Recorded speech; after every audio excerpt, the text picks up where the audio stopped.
Imagínense que ustedes tienen un trabajo y reciben un salario, ¿sí? Y por ese salario reciben 10 pesos de remuneración. Mientras ustedes crean legítimo que el trabajo que ustedes están haciendo vale 10 pesos, ¿ustedes se van a quejar? No. Solo se van a quejar si creen que los están explotando. Si no, mirá, estoy deslomándome y me pagan 10 pesos, no me alcanza ni por una taza de cigarrillo. ¿Sí? Ahí es donde voy a reclamar y donde va a haber conflicto. Ahora, la limitación entonces a la conducta de ese sujeto por pedir más o menos salario, ¿de dónde le viene? De la percepción que tenga de lo que es legítimo y lo que es justo. ¿Sí? Entonces, si hay una estructura social que dice, no, todos los trabajadores tienen que ser pobres, ¿desde cuándo un trabajador va a ganar 25.000 pesos? Es una pavada. Le dan la mano y te toman el codo. ¿Cómo puede ser que quieran ganar lo que ganan? Es imposible. Tienen que ganar poco. ¿Sí? Si yo vivo en una sociedad que el sentido común es ese, claro, el sujeto no va a pedir nada, va a decir, no, está bien. Y me convencen en la escuela, supónganse de eso, me convencen en mi familia que tengo que ganar 10 pesos y ya está. ¿No? Yo creo que eso es justo. Entonces, la legitimidad pasa por esa creencia en lo justo, en lo que me merezco, en lo que es justo, en lo que puedo obtener legítimamente. Por eso es que no importa si tengo o no tengo. En el mismo contexto, uno puede tener mucho objetivamente y uno puede ganar 10 y otro puede ganar 20. Pero si ambos creen que eso es justo, no va a haber conflicto. El conflicto va a aparecer cuando la percepción de lo justo, la percepción del merecimiento cambia. Y ahí cambian las reglas de legitimidad.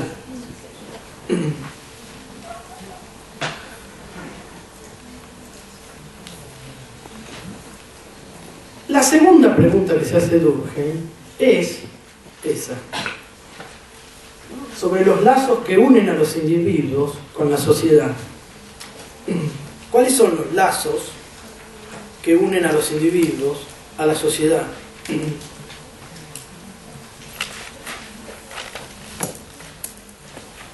En última instancia, fíjense que es la pregunta que originalmente nos hacíamos nosotros. ¿Cómo hacemos para vivir juntos? ¿No? ¿Cómo mantenemos integrada la sociedad, la comunidad en la que vivimos? Ahora, la pregunta se la hace Durkheim no en cualquier contexto, no en el aire, sino en el contexto de esa modernidad capitalista, ¿no? esa crisis que genera el capitalismo en Europa. Esa crisis de la industrialización, esa crisis, ¿no? Volvemos a todo esto de lo que hablábamos antes, en el cual mencionábamos a Portantiero, ¿no? El diagnóstico de que la unidad del mundo medieval se había disuelto por las presiones del capitalismo. ¿Sí? Fíjense que ahí tenemos, en el orden medieval, la forma en que estos autores lo muestran es un orden fijo, poco dinámico, pero muy estable, ¿no? Ahí nadie sacaba los pies del plato.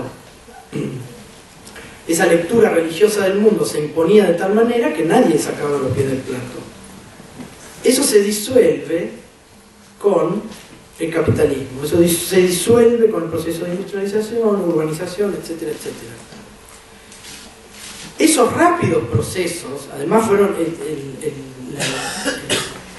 el problema del tiempo, fue un rol importante en estos argumentos, ¿no? No solo hubo cambios, sino que esos cambios fueron muy rápidos. Los procesos de esa modernización industrialista fueron muy rápidos. ¿Sí? Para que tengan en cuenta, la emergencia del peronismo en Argentina muchas veces fue interpretada así desde los enfoques más funcionalistas, que uno podría encontrar en Durkheim muchas de esas interpretaciones, ¿no? Argentina se empieza a industrializar en los años 30 y eso expulsa gente del campo que se viene a las ciudades a buscar trabajo. Y ahí se produce la crisis de la modernización, sujetos del campo, ¿no? Con tradiciones, costumbres, valores totalmente distintos a los de la gran ciudad.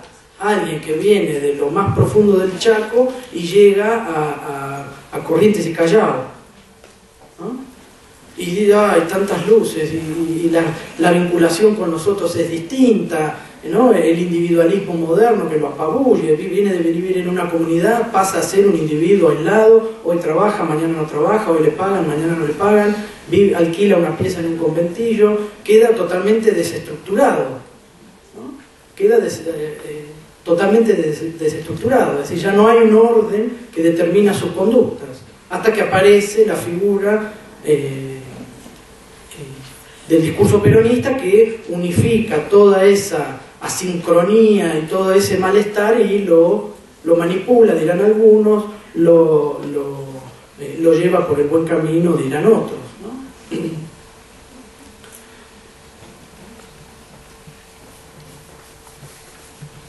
¿Cómo puede ser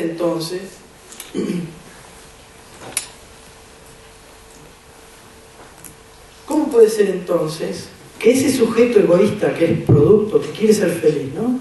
Que es producto de esa presión del capitalismo, se integre, viva juntos? ¿Cómo hace? Si son todos individuos, ¿qué es lo que se genera para que puedan vivir juntos? La pregunta sería, ¿cómo permanece unida esa totalidad? ¿Cómo permanece unida esa totalidad? Y allí es donde van a aparecer las dos nociones de solidaridad que ustedes van a encontrar en Durkheim.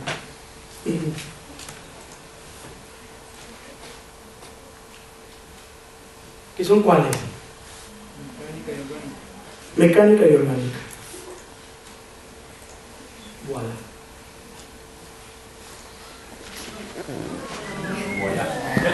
Bueno. ¿Qué quieren? ¿Copiar eso? Sí. Está en internet.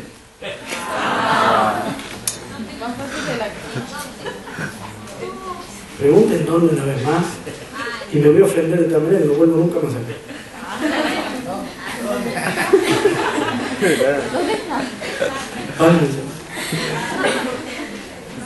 ¿Cómo vuelvo para atrás ahora?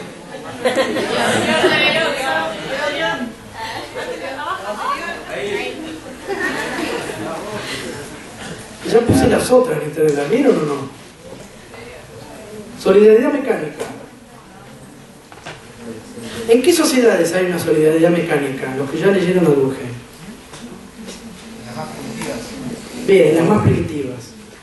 ¿Qué más dice Durkheim sobre la solidaridad mecánica? Son las sociedades más primitivas, muy bien. ¿Qué vinculaciones hay entre los individuos? ¿Qué significaría algo mecánico, ¿no? Piensen en eso. Lazos de semejanza, muy bien. Algo sistemático, ¿no? La idea de mecánico es algo sistemático, que se repite en el tiempo, que no cambia. Una conciencia colectiva, ¿de qué tipo?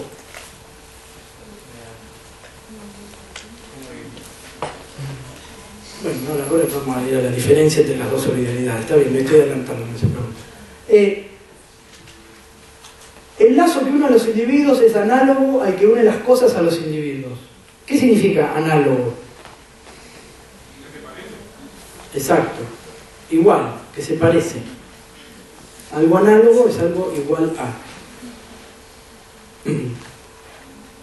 Lo que une a los individuos entre sí, habría que haber puesto ahí, es análogo a lo que une las cosas a los individuos, ¿no? ¿Qué nos une a nosotros a las cosas? ¿Qué tipo de vínculo tenemos con las cosas?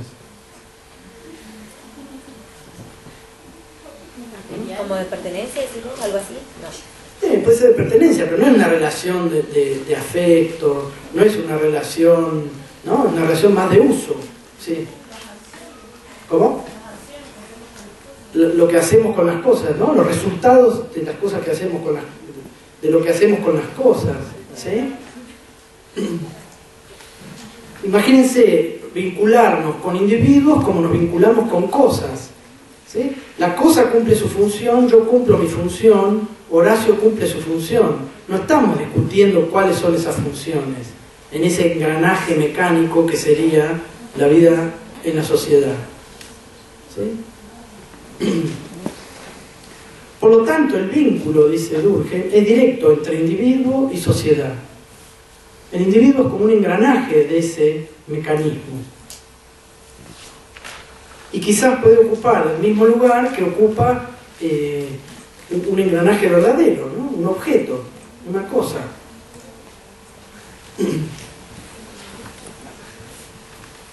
Esa es la conciencia colectiva de la que hablaba recién el compañero.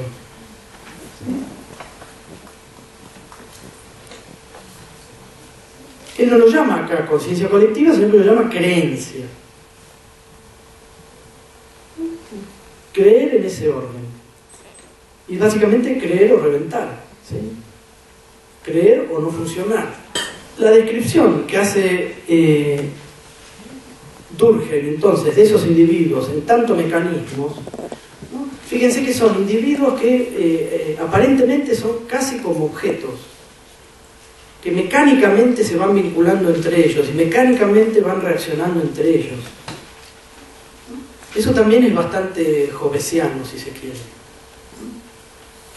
Está vinculado a esos argumentos de Hobbes, en los que ¿no? Luciana se paraba y venía hacia mí, yo no sabía si me iba a robar, si me iba a quitar el trabajo, me iba a sacar el celular, etc., ¿no? Por lo tanto le pegaba una trompada yo a ella, ¿sí? Pero era una reacción mecánica a algo que se acerca y que yo no sé cómo va a proceder, ¿sí?